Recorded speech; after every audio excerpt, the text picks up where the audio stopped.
Вака од денеска изгледа пиењето кафе или седнувањето во ресторан. Прво сертификат за вакцинација или потврда за прележан COVID-19 во изминатите 45 дена, па дозвола за влез во кафуле или кафеана. И покрај барањата на угостителите да се укине одлуката, новите рестрикции стапија на сила со најава за дополнување и со контроли на граница. За влез или излез од земјава ќе треба да се приложи потврда за вакцинација или документ за прележан COVID-19 или пак направен PCR тест. Мерките се преземаат како одговор на влошувањето на епидемиолошката слика.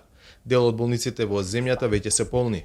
Најголем притисок има во болниците во Тетово и во Гостивар, во Струга исто така се засилува. Во моментот во Тетово се хоспитализирани 90 пациенти, во Гостивар 70, нивните интерни инфективни оделенија практично се со исполнет капацитет. Болницата во Лешок е исто така наполнета со пациенти на кои што им е потребен прием и согласно тоа утро направивме координација во однос на тоа каде да се препраќаат пациентите.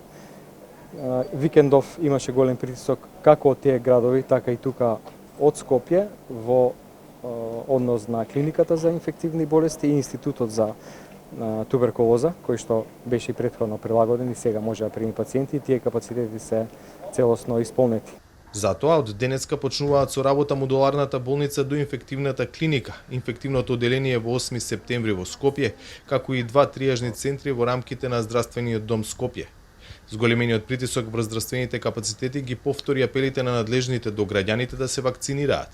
Министерот Филипче вели дека е задоволен од темпото на вакцинација и се надева дека трендовите ќе продолжат, наспротив вчерашните протести против имунизацијата.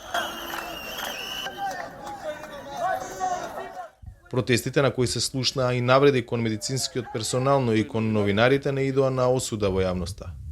Докторите и медицинскиот персонал кои неуморно се во првите линии во одбрана од коронавирусот се нашите херои, кои заслужуваат длабока почит и благодарност.